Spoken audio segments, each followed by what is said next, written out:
Last week, the sea fell away into a slow hush, and the station felt like a pocket sewn into the coast, a place to put small, necessary things, matches, notes, bones of habit.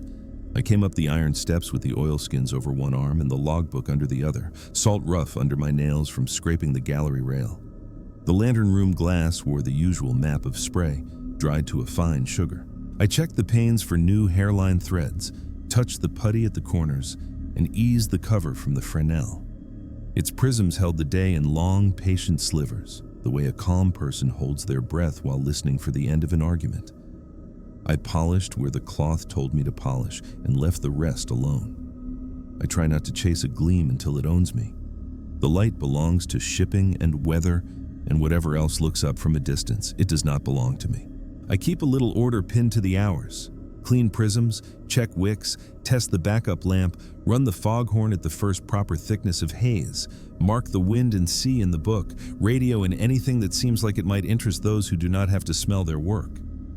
The keeper before me wrote in a tidy hand and favored caution. He underlined the word observe every time the sky lied to him.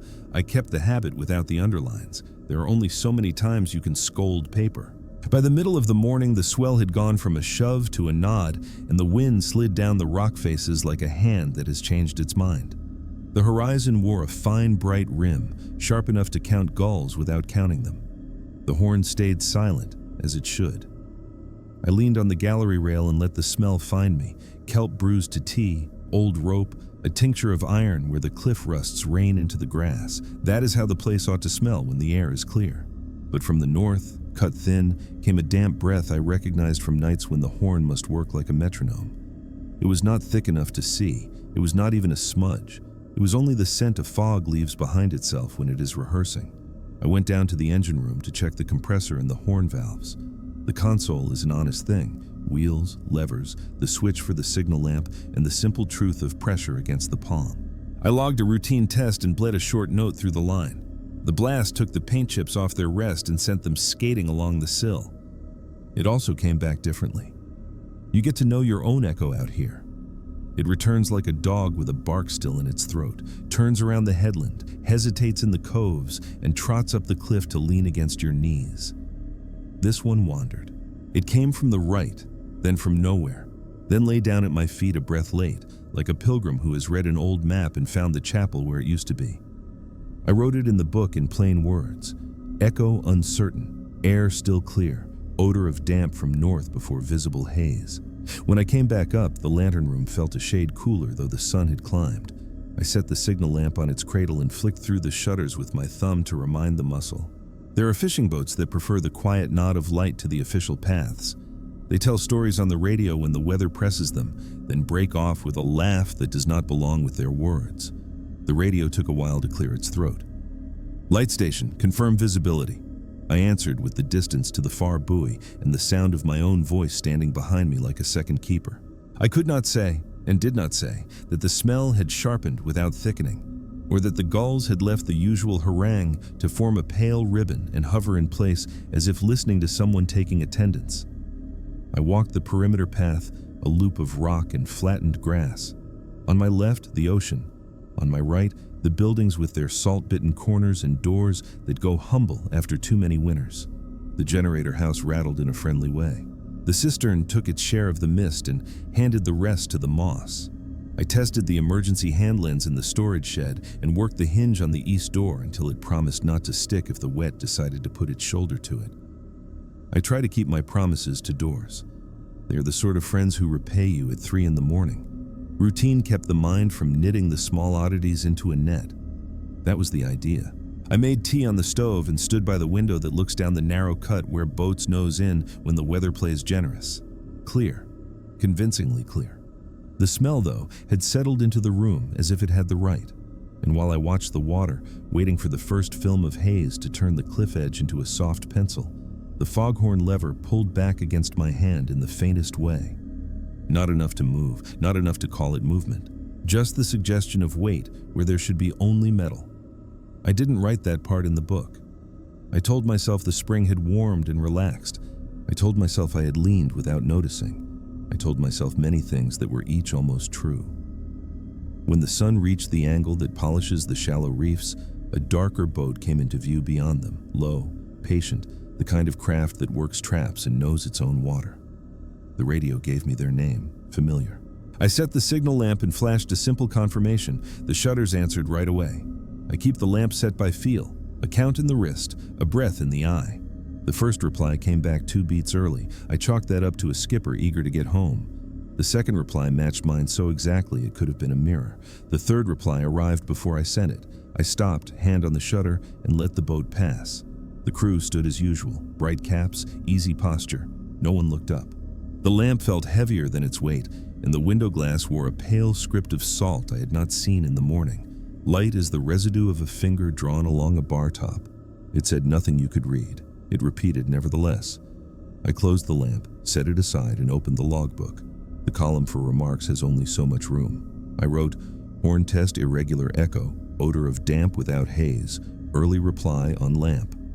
I paused and added, bearings feel off by a small, unmeasurable degree. Check at next light. That sort of note does not belong in a book that might be read by people who live by maps and numbers, but I've learned to leave a breadcrumb for the person who will later accuse me of making patterns where there are only waves. The day held its clarity like a pose for a photograph. The horn stayed quiet. I paced the stairs and listened for the familiar complaints, metal warming, glass answering its frame, the low throat clearing of the generators, and none of them spoke out of turn. Still, a layer of attention peeled up in me the way paint lifts ahead of weather. Someone once told me a lighthouse is a house with a conscience. It worries the sea on your behalf. It can pick up other worries if you let it. I finished the tea, tasted iron from the mug, and checked the lens again. The prisms showed a faint crookedness in the view to the north, as if a strand of colder air had been threaded through an otherwise straight loom. I breathed on the glass and wiped a small square to convince myself it was only the residue of my own work. The crookedness stayed. I waited until the hour when I usually test the horn even on clear days, because failing to do so is an easy way to let standards drift. I sat with my hand on the lever, counting in the old way, and the air thickened just enough to take the edge off the far island. Not fog, not yet. The gull ribbon rose as one and settled again. I pushed. The horn spoke clean. The echo came back from the usual stone, then from a stretch of water that is never answered, then took a small, polite step away from me as if afraid to be recognized. The radio crackled in that moment with the soft static of language not yet persuaded to become worse. I said my call sign and heard it returned, my own voice, just a breath late, wrapped in a grain I do not carry. The compressor ran steady. The gauges, such as they are, told me nothing unkind. I wrote in the book, schedule unchanged, respond if fog arrives. I closed the cover and rested my palm on it longer than it takes to keep a page from turning. Toward evening, the first faint veil reached out from the north, a hand you could almost miss if you were busy with a kettle or your boots. I set the oilskins on the peg by the door so that I could see them without looking for them. I checked the lamp shutters again and turned the backup wick to an agreed-upon height. I walked the gallery once more, and on the downwind side the rail felt cold enough to stick my skin. On the upwind side the air went warm, a pocket the shape of a person standing close. I do not write that in any book. I only noticed and stood a while between the two airs to learn the difference, and thought about orders and their comfort, and the fine line between following them and hiding in them. Then I went inside to make the horn ready for weather that had not yet admitted itself. When I finally opened the door to the stair, the lever on the horn had shifted forward by the width of a breath, no more. I reset it. I told the empty room, as if speaking to a trainee, that the horn is to be sounded only when the weather has reduced visibility. The room made no argument. The smell of fog reached the threshold, like a guest who knows the house and prefers not to knock. I set my hand on the lever again and left it there, and waited to see whether the weather would learn me or I would learn it first. The morning after the lever moved of its own small mind, I woke to a damp quiet that had not yet found the horn's threshold. The world wore a pale varnish. I pulled on the oilskins and carried the logbook to the kitchen table, where the window shows a sliver of sea that often tells the truth before the rest. The water there was clean, but the light off it held the soft bruise that means change. I made tea and let the kettle rattle a moment longer than it needed to, listening for any answer in the pipes. Only steam. I climbed to the lantern room and ran the cloth over the Fresnel in patient arcs.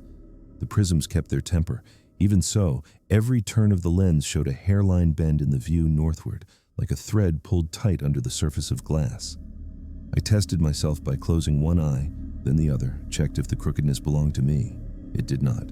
The gallery rail felt less certain under my palm, not slick, not dry, as if the air did not quite agree with it. In clear weather, the lens makes the room warm. This morning it kept its warmth, but the light inside it seemed to arrive a breath late, as though the sun had to take a quieter path to find me. I went down to the horn controls and worked the valves by feel. The compressor gave me a steady shoulder. I bled a brief tone into the silence, more apology than signal, the way you tap a glass to settle a room. The echo came from the usual stone, then from the cove where no cove a sound should answer, then paused as if choosing its distance. I set my hand flat on the panel to feel for any tremor. There was none, only the confidence of an old machine doing a known job. I entered a line in the book about the peculiar echo and left a space, the way the keeper before me used to leave space when he expected to learn something and was willing to be wrong. On the perimeter path, the grass leaned toward the sea, though the wind showed little interest in it. Down near the boat slip, the smell of kelp had turned to a greener brew, not the good tea smell, but a sweeter note, like sap warmed against wood. The gulls kept to a neat strand and drifted in place, their wings making only the small adjustments one makes while eavesdropping. I tried them with a rattle of my key ring. They flicked their heads as one and quickly pretended not to look. The schedule called for maintenance on the signal lamp shutters, and I welcomed the excuse for repetition. I set the lamp on the sill of the east window, sighted along the headland, and worked the shutter with the old count in the wrist. The first bridge boat of the day came nosing along the outer seam between color and deeper color, a patient shape that looked like it had left early and would prefer to return earlier still. I gave them the customary greeting. The lamp answered a fraction thick, as if the shutter dragged against an invisible fabric. I checked the hinge with the small screwdriver and found no fault. The second pattern they sent came back before the end of mine, a tidy completion of my thought at the moment my throat formed it. I sent no third. I watched them pass, and the cabin windows on that boat blued the way glass does when a fog has already been decided on somewhere else. No one waved. They rarely do, which makes the rare wavering louder in memory than the horn. Back at the engines, I found a small dampness along the gasket where there had been none the night before. I tightened the coupling and wiped it clean, then watched. No new shine formed. It would have been easy to call it nothing, and I nearly did. The smell in that room had changed, though, from the reliable mix of oil and rubber and salt to something that remembered cold even while the air kept mild. I decided to give the horn a longer test later, when the hours made a case for it on paper. I prefer to move with the shape of the day and not against it. Too much cleverness in a keeper breeds accidents. The radio worked its daily ground check. A shore voice described a fishing buoy torn loose in weather and asked if we might keep an eye out. I returned the polite assurance and included my visibility report, plain and uncomplaining. While I spoke, I heard my own sibilance return a breath late, softened not by distance, but by a surface that had no business being there. The voice from shore coughed, said he'd been hearing odd carry on his end too, blamed the ridge and left it at that. When he signed off, the static that remained in the speakers sounded less like empty air and more like breath behind a door. I turned the volume down until it pretended not to be. By late morning, a film of haze hung between this rock and the next. Not the heavy kind that erases the world, only the forgiving kind that makes edges polite. I brought the horn to ready and stood with my palm on the lever. The gulls arranged themselves along the short cliff the way ledger marks make a column seem sensible. I tested with a single measured tone. The blast went out stout and right. Its return wandered up the headland and then fell behind me, as if someone had taken a step into the stairwell and breathed my name without quite speaking it. I held still until that sense left my skin. Whether the echo played at distance or the stairwell played at being near, I could not say. I wrote the facts in the log. Light haze increasing from the north, horn readiness confirmed. Echo continues irregular. On the facing page, where no one official ever reads, I added in smaller script that the apparatus had briefly felt responsive to my hand before I moved it, a subtle give that suggested intent in metal. I considered crossing the line out and decided to leave it. Erasing is its own kind of superstition, and I try not to carry too many. The rest of the afternoon I gave to discipline. I polished the gallery rail until it could remember the warmth of a palm, even when left alone. I cut a fresh wick and trimmed it to the agreed angle. I refilled the small can that lives beneath the lamp and checked the emergency hand lens again. All the while, the smell thickened in a way that didn't obey the view. The distance held clear, yet the room had the breath of a cave enter it, cool at ankle height, warmer near the face, with a thin strand of sweet rot that speaks more of old leaves than sea. I opened and shut the lantern room door to test the change in pressure. Each close made the light within the lens lag a hair behind the sky, a shiver in glass that would not concern another eye but had my attention entirely. Toward the slack of the tide, a small workboat brought two men to the outer side of the cove, too far for talk but close enough for habits to show.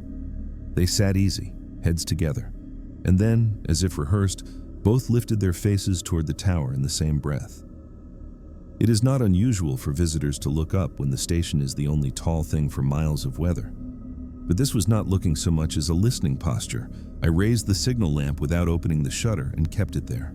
The men lowered their heads together, turned to their gear, then back to each other, and I could not shake the sense that something had just taken roll and found all present.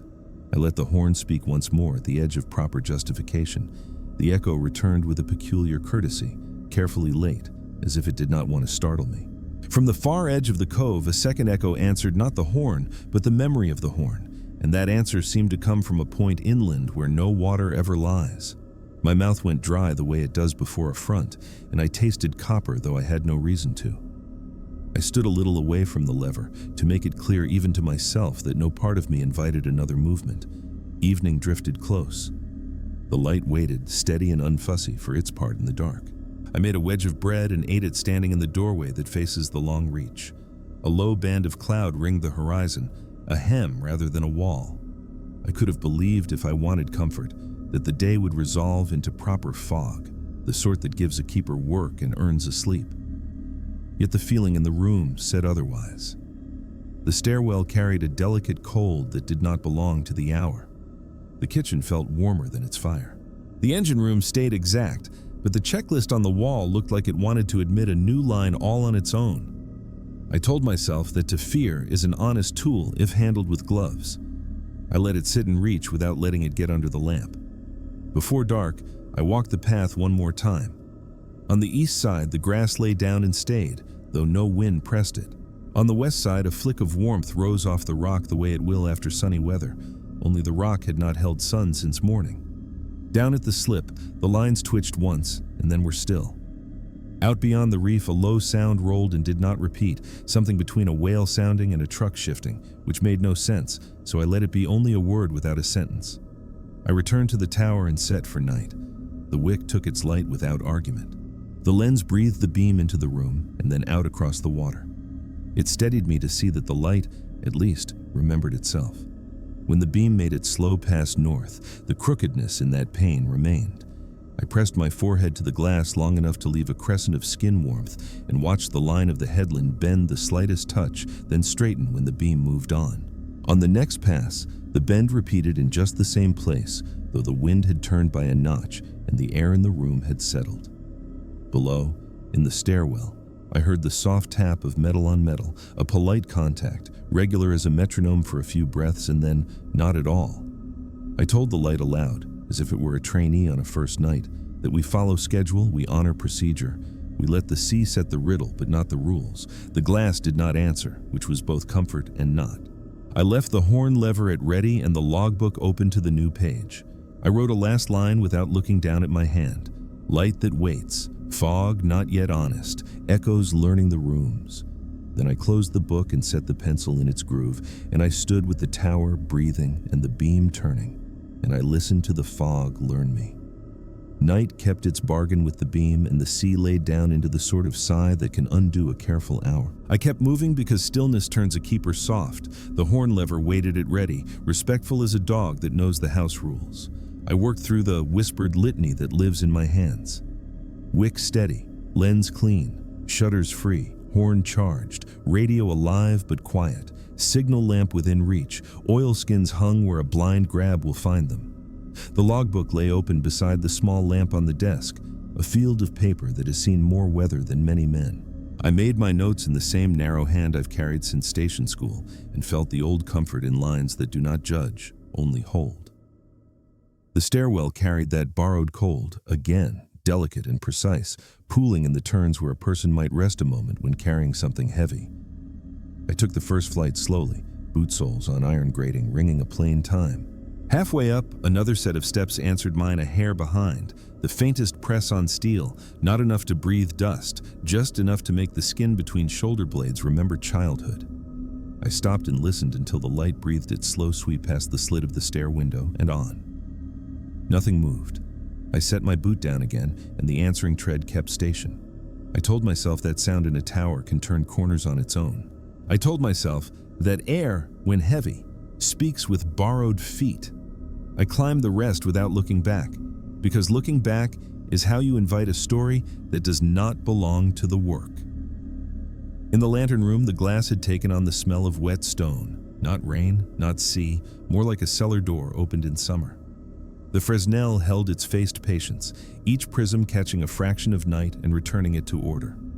I circled the gallery and laid my palm to the panes. Warm, then cool, then warm again, as if the tower wore a belt of different weather. When the beam swept north, the familiar small bend showed in that view. The headland's line tugged and released like a thread testing a stitch. I breathed on the glass and wiped it clean with the cloth, not because I believed it would change, but because doing nothing is a poor way to live near a light.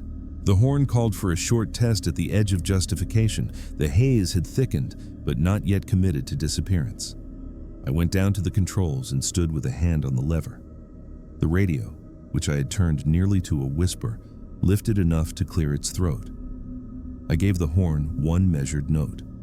The echo went to the stone and came back wearing the manners I know, then took a longer path behind the tower and walked up the stair with the steadiness of a careful man. It stopped where I was and didn't breathe. I set both hands on the panel, as much to anchor myself as to feel the engine steady under my palms.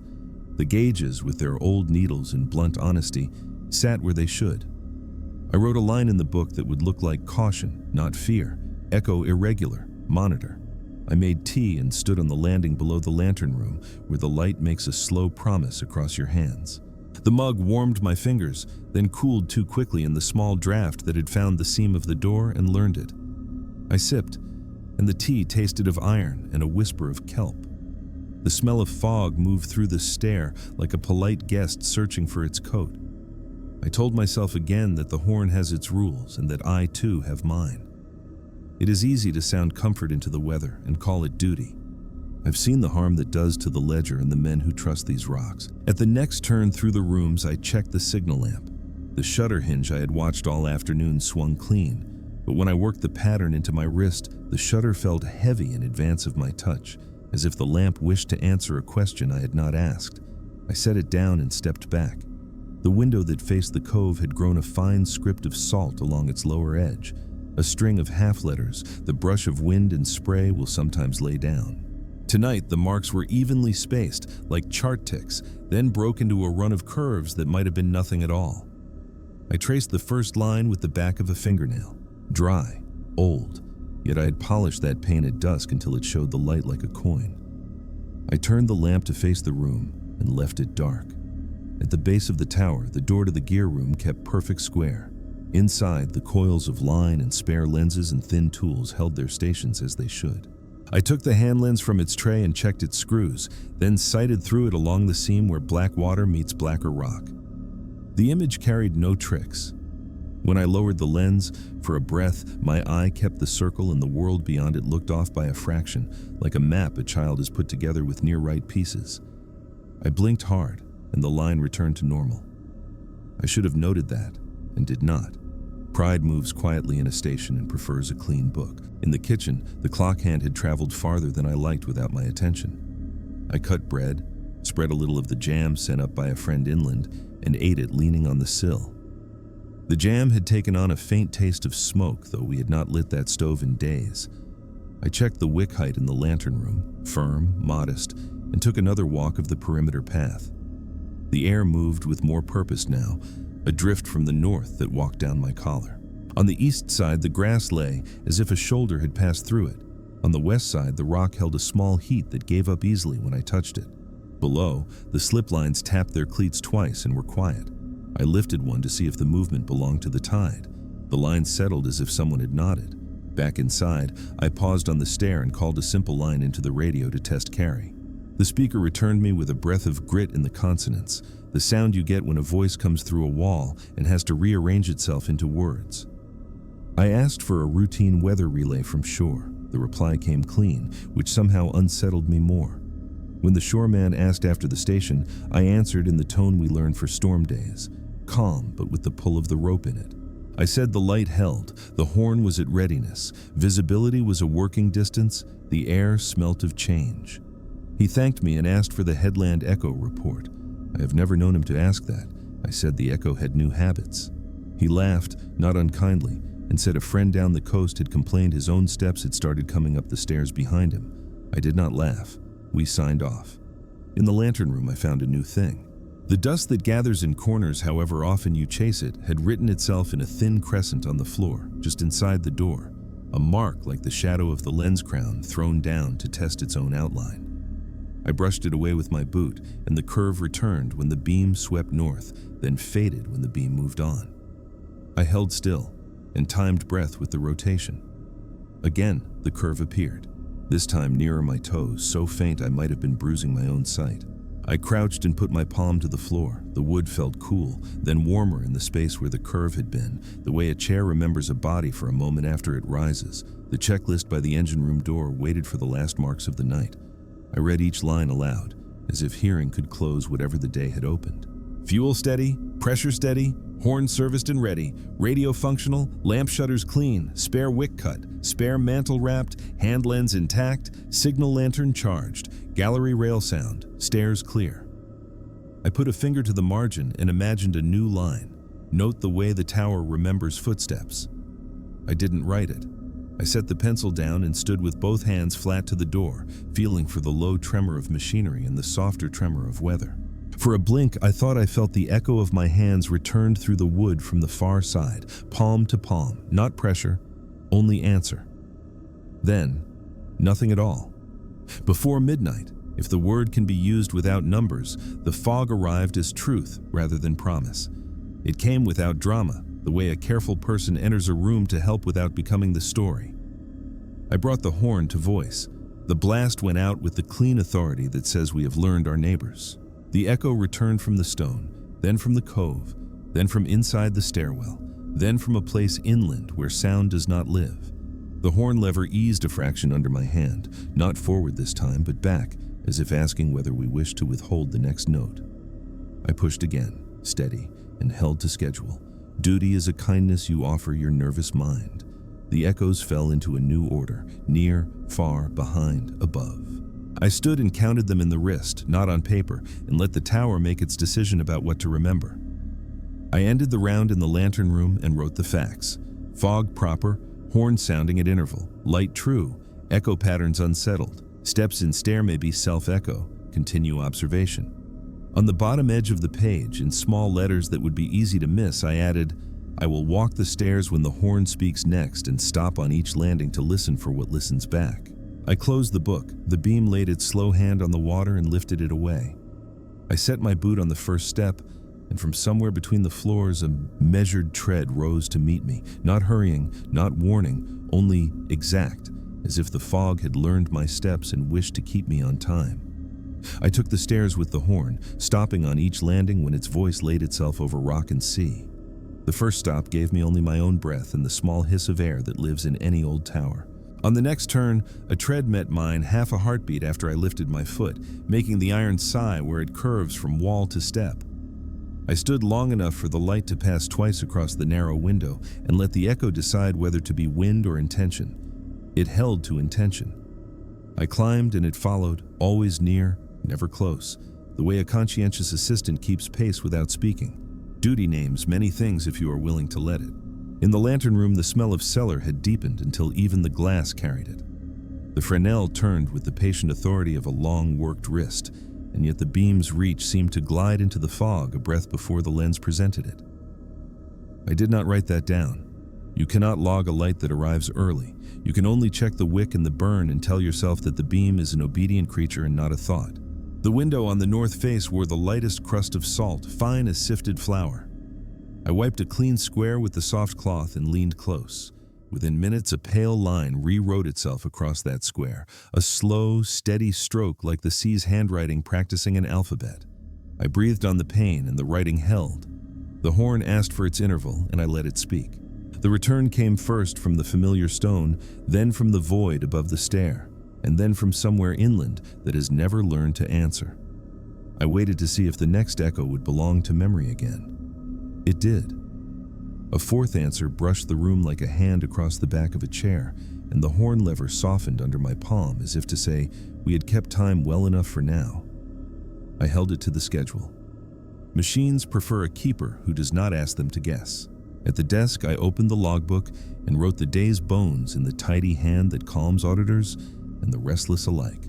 Fog settled, horn sounding, light steady, echoes plural, visibility variable toward the north, odor of cold in warm rooms. Then, off to the side where no form requires it, I added that the window salt had arranged itself in even ticks before breaking into cursive that could be nothing. I do not chase messages in weather. I'm not paid to believe in what cannot be charted. Still, any working life has a margin where the facts lean toward interpretation. A keeper lives in that margin as if in a narrow lane where carts can pass only by agreement. The radio kept its throat near clear and carried the routine without trouble. A dragger offshore asked for the latest on the horn pattern and thanked me in the way men thank a service they hope to never need. I kept my answers plain. When I signed off, the speaker gave me my own acknowledgement with a roughness to the consonants that did not belong to this set. I turned the knob until the voice became weather again and left it there. The silence that followed had a liveliness to it, a texture like a heavy curtain when a window has been cracked. I told myself the aerial had taken a little wet and would dry on its own. Out on the gallery, the air divided itself into pockets. One step chilled the inside of my forearms as if I had rolled up sleeves I was not wearing. The next step warmed my face in a small circle the size of a lens. The third step did nothing at all. I held my hand to the rail and felt the iron pretended breathing, cooler on the upwind side, warmer downwind, even though the wind itself could not make up its mind. Beyond the glass, the fog carried its own tide, drifting closer, lifting back, drawing lines that did not match the chart of any current I knew. The beam laid a slow band through it, a blessing said over an unruly congregation. On the north pass, that small bend in the headland returned like a habit. The next pass showed it closer. I tested my own eyes by sighting along the sash and then across the lens frame. Each agreed with the bend, which did not make it truer, only more present. I walked the perimeter path twice for the comfort of repetition. The grass on the east still lay as if a shoulder had pressed through it. The west kept a faint warmth that did not belong to hour or sun. Down at the slip, the lines hung quiet except when the horn spoke. Then they twitched and were still. I gave them a small pull to prove the twitch belonged to me. They declined to answer. The smell here melded the last of the kelp tea with a sweeter note that remembers leaf mold under spruce. Not a coastal scent, but not foreign either. More like the forest walking to the shore and bringing its own air with it. I stood and heard from somewhere not far the soft tap of metal on metal as if a single loose ring had found a rhythm. It stopped when I turned my head toward it and began again when I turned back. Inside, I brought the signal lamp to the window and kept its shutter closed while I counted the pattern into my wrist. The lamp weighed more than it should, a weight that lived in the intention rather than the metal. When I opened the shutter to send a test across an empty sea, the beam felt as though it had already been loosed, a thought that had walked out of me without asking for hands. The glass on the window held the salt script, now extending a thin, unbroken line toward the frame and then curling back, repeating the curl exactly with each pass of the beam. I marked the place with a thumbprint, and it did not deter the script. I told myself that spray and wind can make a near pattern when they agree. Then I watched the line repeat again, precisely, as if guided by an invisible straight edge, and I felt the old pull to order that made me write down the keeper's word observe in a book I had promised not to annotate like a schoolboy. The engine room kept its honesty. Fuel steady, pressure true, belts singing the note they ought to sing. I set my palm to the casing and felt the old animal thrum. In the wall there came a second thrum like the ghost of the first, out of step and gone. I tightened bolts I had already tightened and pretended that action equals influence. The checklist waited, and I filled it in because refusal to complete a list is an invitation to fear. On the way out, I rested my hand on the door the way a person touches a shoulder in passing. The wood returned the gesture with a faint push, the sort a friend gives when they wish you to wait a moment longer before you go into the weather. I ate at the kitchen window with the logbook under my elbow. Bread, a little cheese, the jam that now tasted of smoke no matter its sealed pride. The fog pressed to the glass and drew back, lapped again like water. I wrote what can be written. Fog maintained. Horn interval unchanged. Beam appears to reach ahead of lens. Salt trace repeats. I added the caution that any impression of anticipation in machinery must be treated as keeper's error until proved otherwise. This is the rope I hold when ideas pull too hard. The night folded deeper. I took another round. On the stair, I paused at the landing where the steps had lured me. I lifted my foot and kept it raised, holding the breath that controls the urge to fill silence. The answering tread rose without my movement this time and reached the level below me, then stopped as if expecting me to meet it between floors. I descended a single step. It rose a single step. We stood separated by a measure that felt less than one plank. I said aloud in the steady tone used to settle a trainee that the tower follows a schedule, that the horn speaks by rule, that the light keeps its pace, that our work is service. The tread withdrew with courtesy, carrying my words like a list it meant to understand. In the lantern room, the salt script had grown bolder. Not letters, not symbols, but the insistence of writing, even spacing, repeated curve, the clear wish to draw lines. I took a dry corner of the cloth and wiped the pane again. The line returned immediately, beginning at the place where metal meets glass and walking across as the beam approached, then fading as the beam left. I thought of many explanations and approved none. A keeper is allowed doubt. He is not allowed drama. I set the horn for the next interval and leaned there, palm to lever, thinking of boats I could not see and men who might be betting their return on my refusal to be peculiar. The lever eased a touch towards stop, polite as a hand removing a kettle from a boil to save it from scorching, and then stilled. I brought it forward on time and let the tower speak. The echoes came layered, stone, stair, inland, above, and then a thin answer like my own name carried under a coat. I looked down the stair and saw only the slow stripe of light moving along iron. I looked north through the pane and found the headland line bending a fraction farther than it had earlier, a trick of air or attention or both. I wrote a final line for the hour. Window salt script persists. Echoes now arrive with intention. Proceed under rule. Resist inference. I closed the book and set the pencil in its groove. The tower breathed and the beam completed its patient sweep. Somewhere below, a soft metal tap resumed, keeping time with the horn. I stood with my hand on the glass until it remembered the heat of skin, and I watched the clean square fill itself with a faint, insistent stroke that curved back on itself at the very edge, like a signature that does not care to be legible. Then I turned to the stairs because the horn would ask again, and because it is not my place to teach the fog what it already seems to know. The salt script held through the small hours, insistent and steady, and when gray drew a paler line along the water, the panes wore their fine handwriting as if it had practiced in the dark.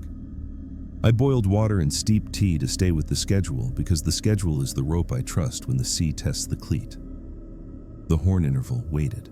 I let it speak by the book and heard the echoes stack in their new order.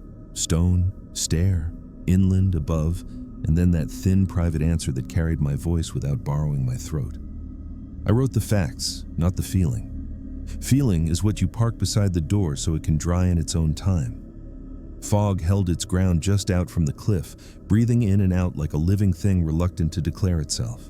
The beam moved with its usual patience, yet each pass to the north still found the headland line bending that small fraction and returning. I polished a pane to take comfort in work and told myself again that air does this now and then, lifting and settling in threads. The cloth came away damp when it had no right to. I turned the cloth and kept at it until the glass showed my face like a coin rubbed near smooth, and even then the script returned, delicate and certain. The radio brought shore with routine courtesy. I listed visibility as workable, fog present but not complete, horn sounding at interval, light steady, no vessels in immediate need. The shoreman asked me to confirm the horn cadence as written in the book for days like this. He read it out loud to let the weight of rule steady the morning. I confirmed and kept my voice level.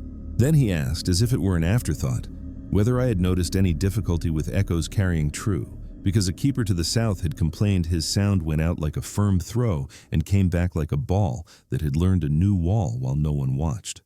I said our echo had found fresh habits, but the traffic had not suffered. I left unsaid the sense that the horn knew my hand before it moved. We signed off and left the radio open just enough to let weather talk to itself. I walked the path and counted breaths instead of steps, a small rebellion against the tread that had learned me. The east grass lay as if a body had dragged itself carefully through without asking for help. I followed the trace with my eyes until the fog took it. The west rock kept its old tenderness of warmth in a shape that would suit a person leaning hip to rail. Down at the slip, a line lifted and set itself back, a courtesy bow from no crew at all. I nodded at the line the way you nod to a neighbor you have chosen to live beside and not with. Survival on a station often means granting politeness to things that do not require it, if only to keep the mind gentle. Back inside, I laid the oilskins over the chair back so my hand could find them without thinking.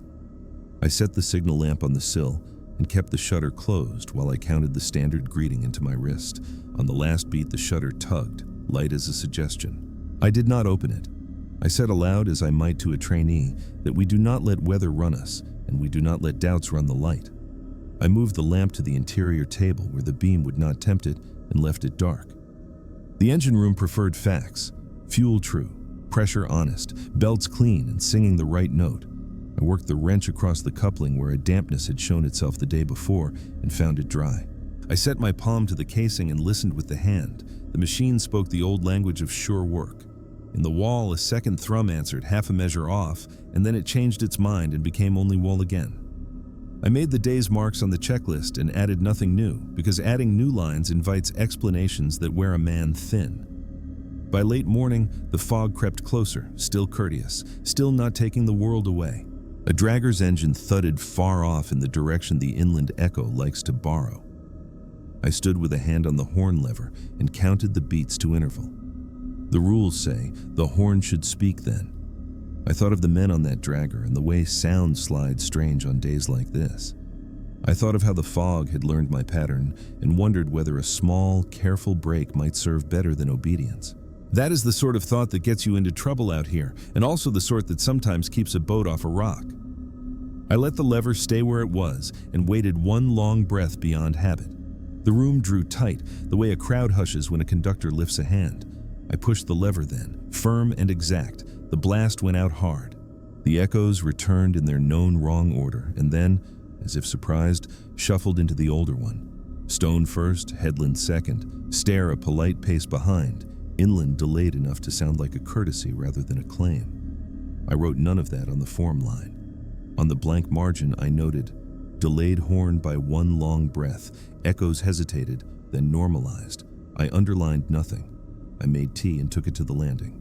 The air on the stair split into careful pockets again, a cool that sat in the elbows, a warmth the size of a face near mine, a neutral in between.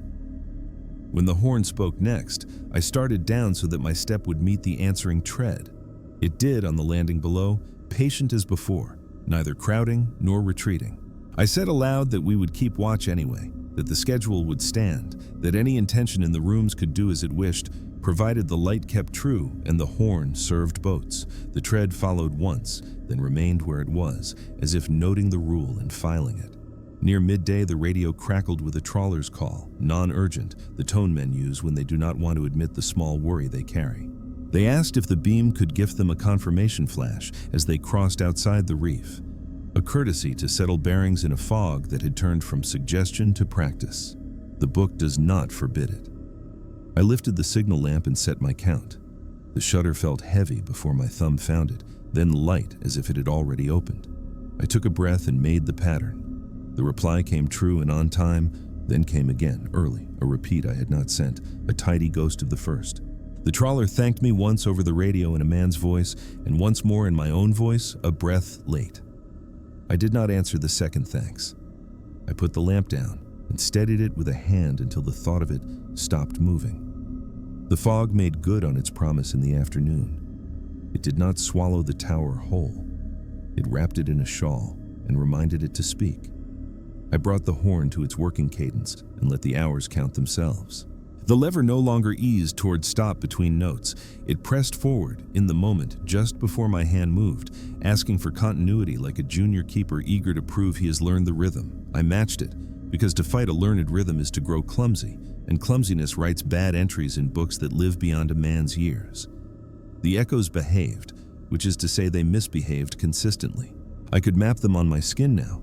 A near tap below the knee, a farther one at the shoulder blade, a light brush in the hair, a polite touch just behind the ear. I do not recommend knowledge like that to anyone who intends to sleep well. Toward evening, a short squall stitched itself across the fog, a line of wetter cold that ticked on the panes and made the gallery rail spatter under my palm. The salt script thickened into a visible seam and then thinned, as if the glass had finished writing a sentence and reached for the next line. I lifted the cloth and stopped myself, because wiping it at that moment felt like asking an answer to repeat itself louder, which is a rude way to keep company. I listened instead. The tower breathed, the light turned, the horn spoke. The echoes came back arranged by someone else's sense of order, and yet ships kept their way, and the chart in my head remained honest.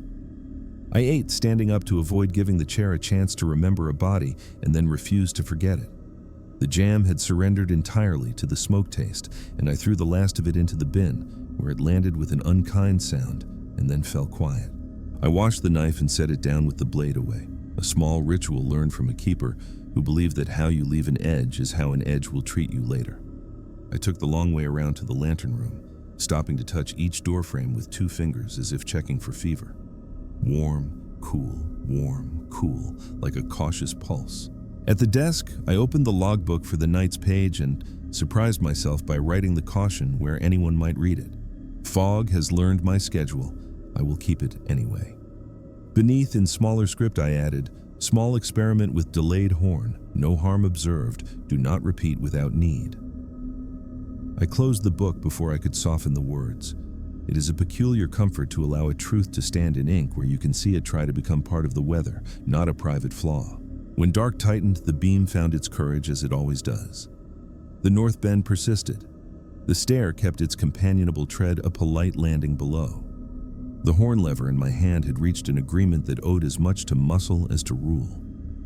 I set the oilskins by the door and hung the signal lamp on its hook, and I told the rooms that the watch would hold, that the tower would mind its manners, that the fog could keep whatever lessons it liked so long as it left the boats unlost. The tower answered with the soft tap of metal on metal from somewhere I could not point to, a sound like the end of a shift marked on a pocket watch. I settled my shoulders, breathed with the beam, and let the next interval come. By the time the light had counted enough circles to make the night honest, the fog had pressed itself into every seam of the place, not only at the windows, but in the wood and the iron and the linen of my sleeve.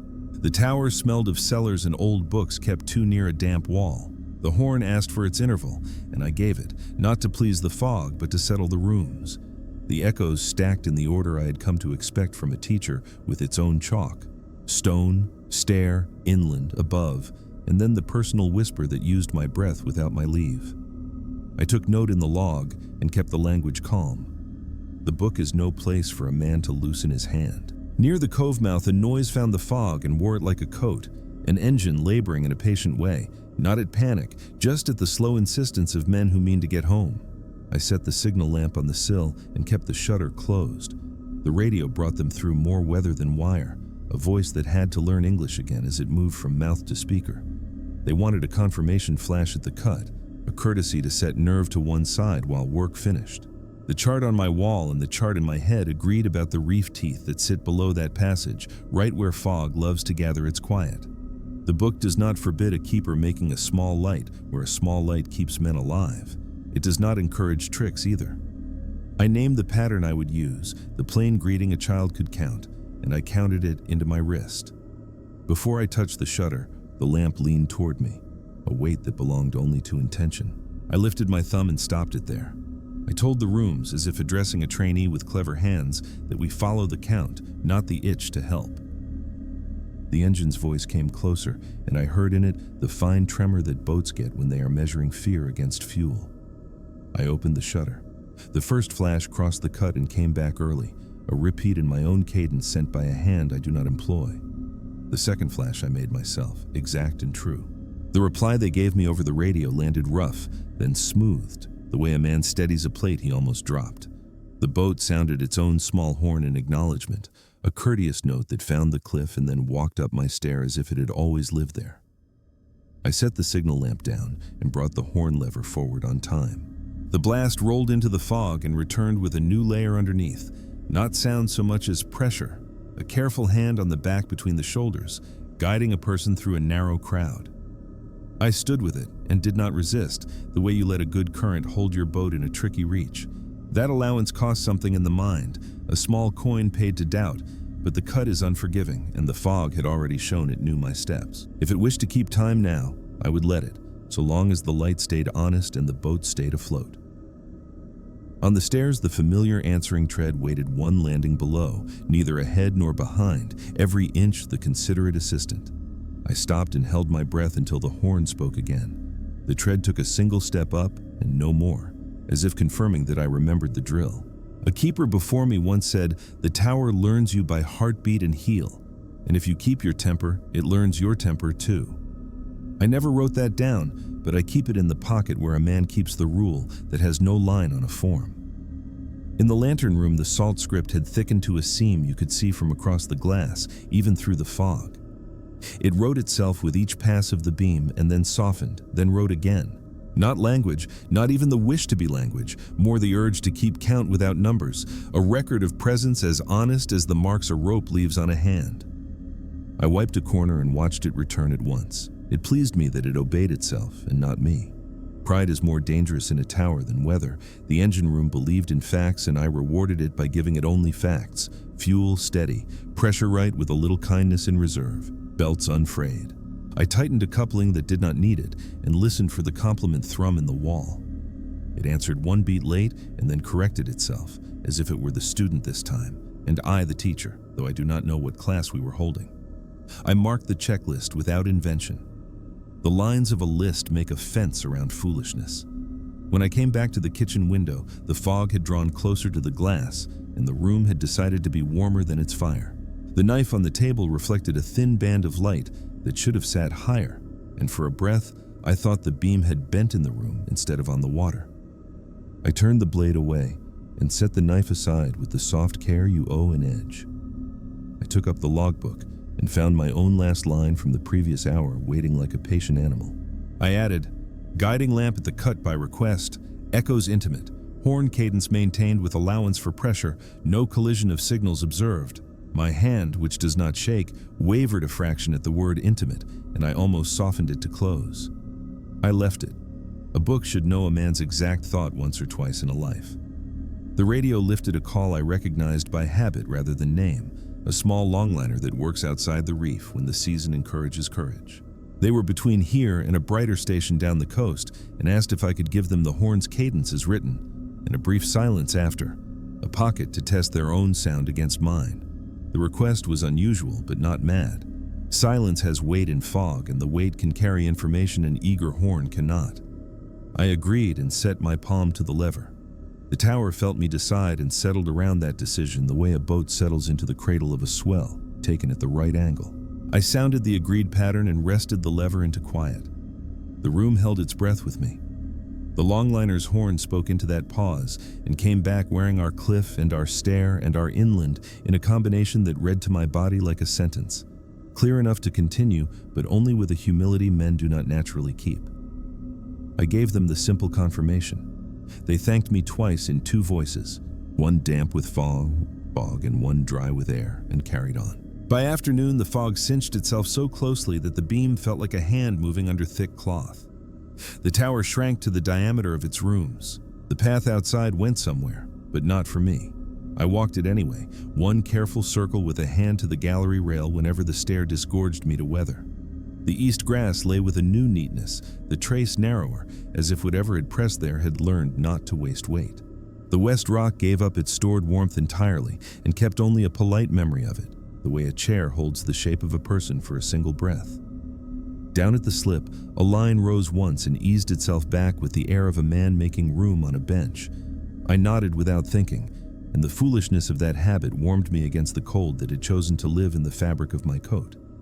Inside, I found the horn lever a quarter of its width forward of rest. I stood beside it until the next interval and did nothing. The lever retreated on its own, the way a dog will step back from a door when told to wait. I praised no one out loud.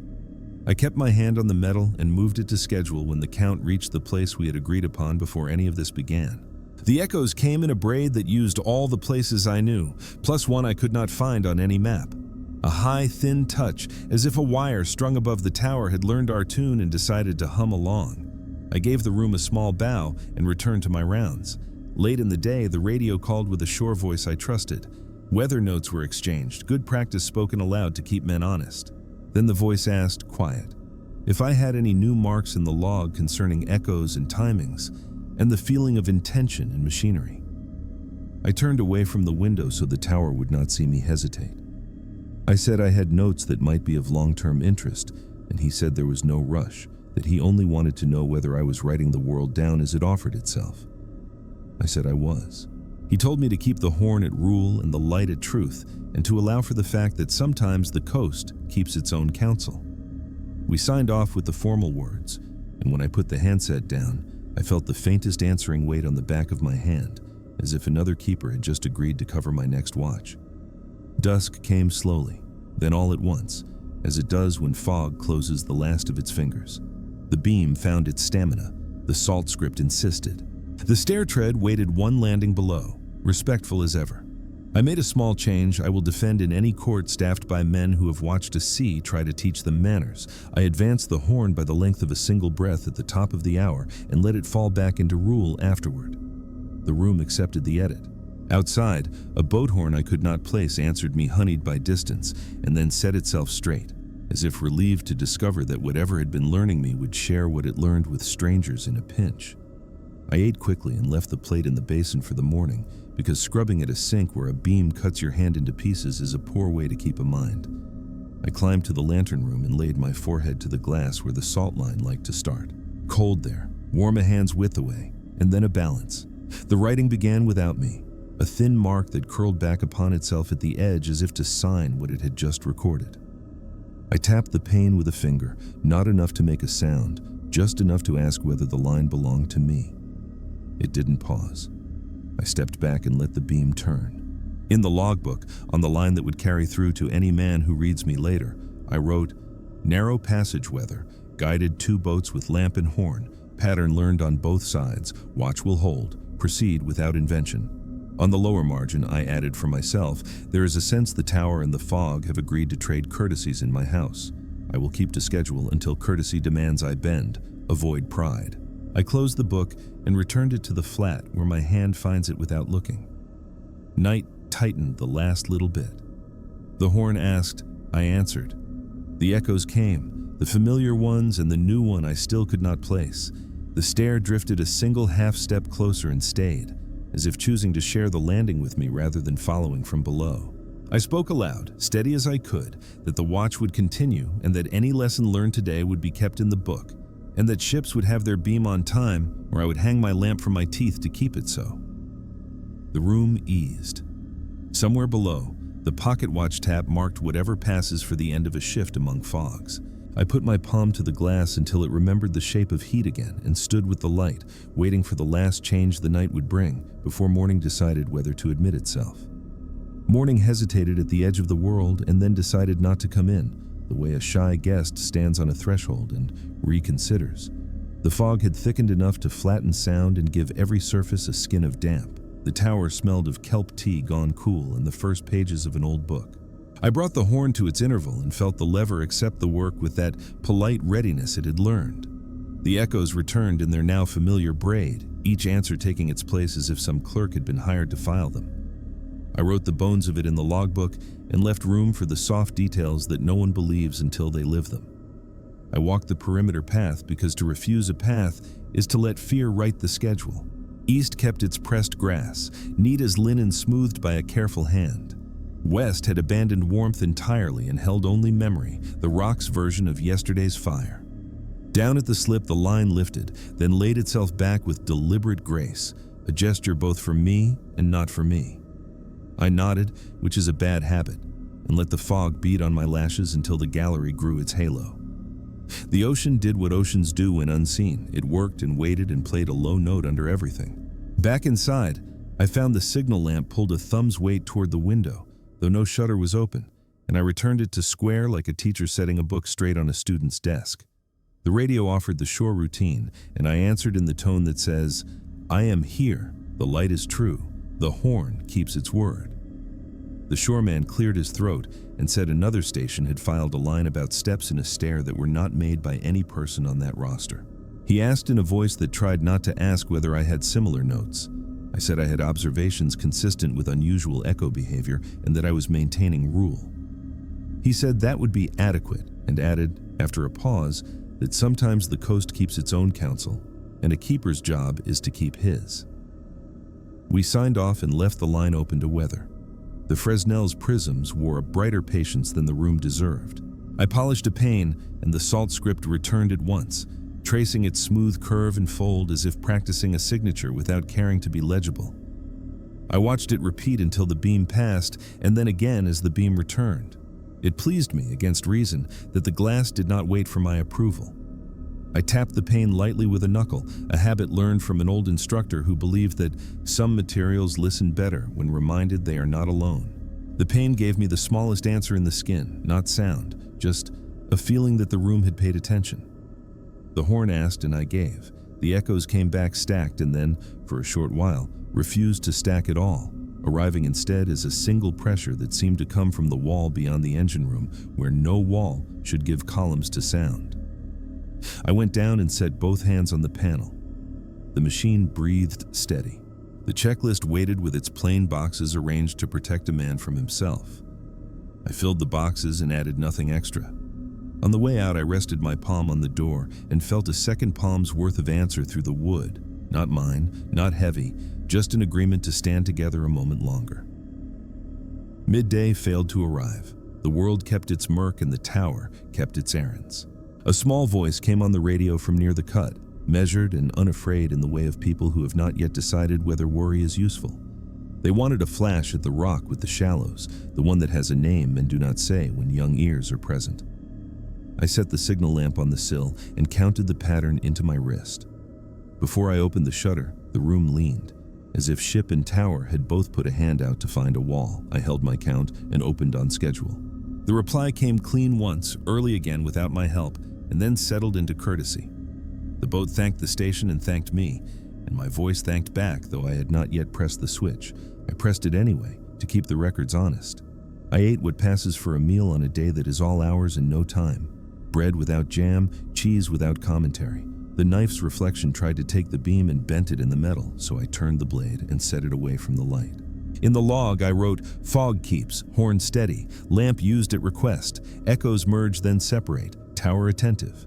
In the lower margin, I added, "For my own use later or never." The rooms feel instructed, and I am not the instructor. In the stairwell, the companion tread had taken the habit of waiting not one landing below, but level with my paws, as if sharing space without pressure.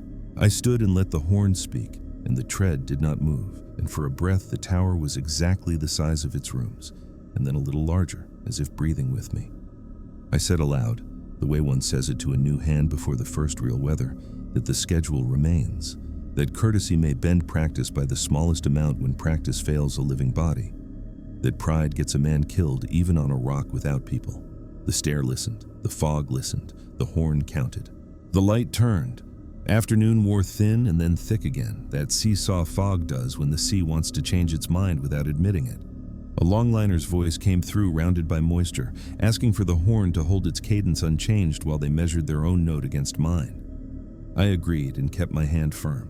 In the silence after, a second horn answered from some height I could not map. Not a ship, not a shore signal. More like the ghost of a buoy that had learned to live above water. The longliner thanked me once and thanked whatever sounded after me as well, without asking questions I could not answer.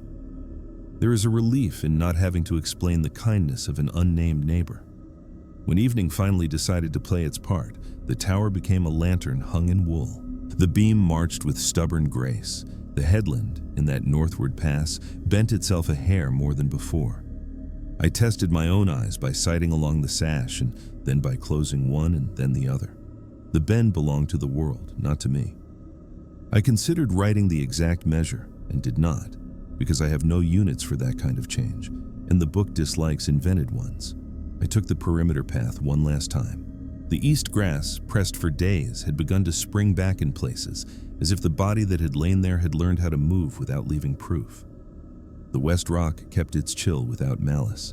Down at the slip, I put a hand on the line and felt the smallest traveling wave run along it toward the water and then return, tapping my palm twice with the confidence of a friend arriving and finding the door unlatched. I left the latch as it was. Inside, I brought the horn forward, a hair early at the top of the hour, as I had once before, and then returned to rule. The room accepted the edit as if it had made it. The echoes ordered themselves with a certainty I had stopped demanding and started using. I made tea and stood with it in the doorway to the lantern room, where the light sweeps a polite hand across your face without bothering your eyes. The tea tasted of iron and the memory of smoke, and then, on a later sip, of only hot water, as if the cup and I had both set aside the story we were telling. I opened the logbook to the new page and wrote the line a man might want to find when some winter shifts across his own headland. What the fog keeps, it keeps in order. Beneath, for the inspector who has never had to speak to a room, I wrote the safe bones, weather steady in fog, horn cadence per rule with minor exceptions by request, lamp used for confirmation at the cut, no incidents. Then, in the space where the first keeper loved his underlines, I wrote without adornment, I will keep watch anyway. The night narrowed to its precise width. The radio lay quiet except for weather. The salt script continued its patient loop and turn. The stair kept its shared landing without offense. I set my palm to the glass and felt it take the heat and give it back. Outside, a boat horn sounded once from somewhere that was not water, and then the true water answered, and between those notes our tower's voice fit itself without pride. I stepped back from the pane, and for reasons I would not defend, laid the oilskins across the chair so that an absent body might consider wearing them. The room neither approved nor objected. I turned down the wick a finger's width for the darker hour, and stood with the lever as the next interval arrived.